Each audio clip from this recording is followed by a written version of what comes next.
Você sabia que existe um livro considerado o mais perigoso da história? O livro se chama Necronomicon e conta sobre profecias e feitiços. Obviamente, se essas ações forem praticadas por pessoas erradas, elas podem gerar danos irreparáveis.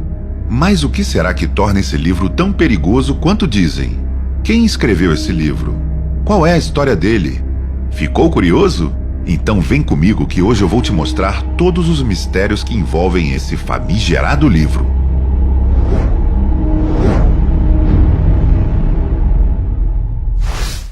Seja bem-vindo ao Curiosidades Aleatórias. O livro chamado de Necronomicon ainda mostra a realidade da história do mundo, citando alguns rituais obscuros e medonhos do passado. O mais engraçado é que os próprios especialistas que estudam o livro ou o conteúdo do livro geram mistérios acerca da edição. E por isso mesmo, várias cópias falsas têm sido criadas no mundo todo. O resultado é que o livro é único, obra de ficção e mostra vertentes da história. Quem é o autor do livro? O que se sabe também é que o autor sabia que não seria correto revelar o segredo através desse livro. E talvez por isso, Necronomicon tenha sido escrito pelo árabe Abdul al-Azhed, ou melhor, Ibn al-Rawandi, ou simplesmente Razes. A história de Razes é a seguinte: ele nasceu em 827 no Afeganistão e era um islâmico. Estudou temas como sufismo, uma corrente do Islã, teologia árabe e cristã, além de ter sido autor de vários livros sobre o tema e sobre filosofia também. Depois de tantos estudos, Razes começou a fazer peregrinações em lugares mais distantes e que eram, como dizem os estudiosos, selvagens para aqueles tempos.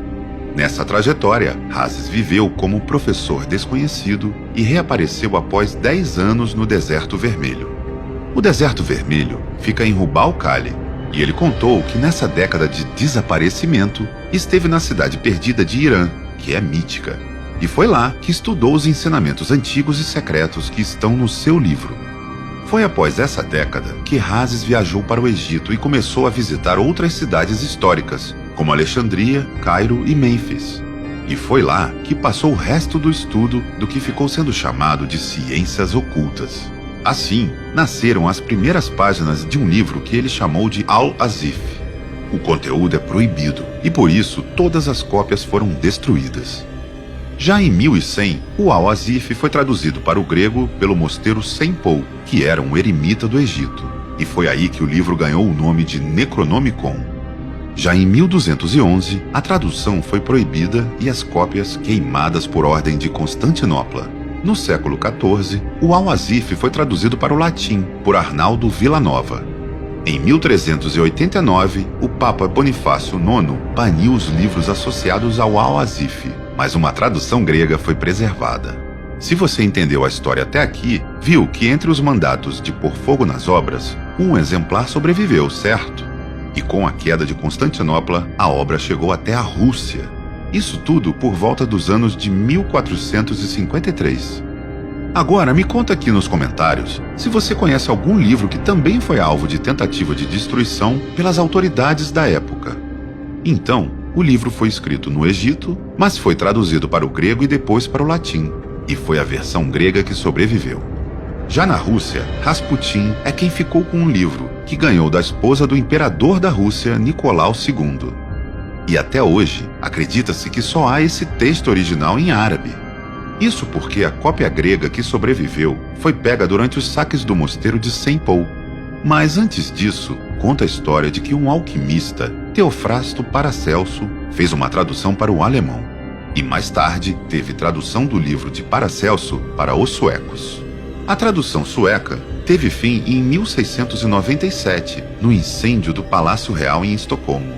Só que no século XVII, o místico John Dee começou a fazer uma nova tradução da obra-prima. No entanto, ela não foi publicada até a morte dele. Agora, após tantas queimas, traduções e vieses, você pode estar se perguntando o que tem por trás desse livro que o faz ser tão misterioso assim, correto? Vem comigo. O que tem no Necronomicon? O livro conta sobre a arte de dominar a mente de outras pessoas. E não é só isso. Também há fórmulas de como ficar invisível ou se transformar em um animal. E esses assuntos dão medo por serem desconhecidos. O problema é que não para por aí não. Há ainda dicas e truques sobre o uso de venenos e rituais pagãos. Então, por que o livro foi criado? Qual era o objetivo? O que o autor queria com ele? Ninguém sabe. O que se sabe é que ele mostra um pouco da mitologia suméria e da Babilônia, já que cita criaturas primitivas e deuses. Estudiosos que conhecem algumas páginas também mencionam os mitos da Mesopotâmia, como a história do homem chamado de Arabilou, lembrando que não há cópias do livro que se tem conhecimento, mas pode haver alguma escondida. Outro ponto sinistro sobre o livro é que estudiosos, devido ao tempo em que foi escrito, acreditam que as páginas tenham sido escritas com sangue humano. Já a capa é de pele. E os relatos você já sabe, sobre demônios e invocação do mal. Para quem vai estudar mais do assunto, saiba que a primeira citação originada foi no conto The Hound, do próprio Lovecraft. E o próprio autor disse, já em 1055, que as pessoas se ofenderam com o livro, onde chamou Cthulhu de prisão eterna. Só para contextualizar esse ponto, saiba que os mitos de Cthulhu foram os primeiros contos que o autor escreveu. A partir deles, vários novos autores começaram a publicar os próprios contos. E com essa expansão, o autor original lançou o seu livro, o Necronomicon. Curiosidades à parte, considere que há sim outras versões desse livro. Por exemplo, sem ter notícia oficial, saiba que se acredita que a Universidade de Buenos Aires e a Biblioteca de Widener tenham versões editadas já no século XII. Só vale lembrar que o autor já avisou desde sempre que a leitura pode levar à loucura, gerar pesadelos ou visões sinistras.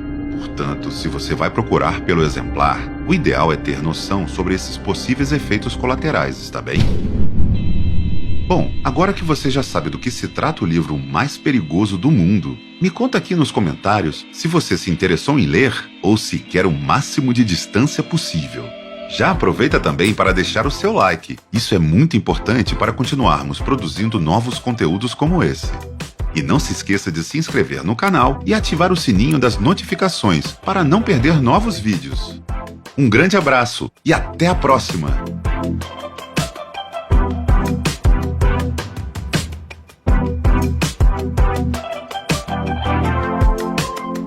Uai, seu app de vídeos curtos.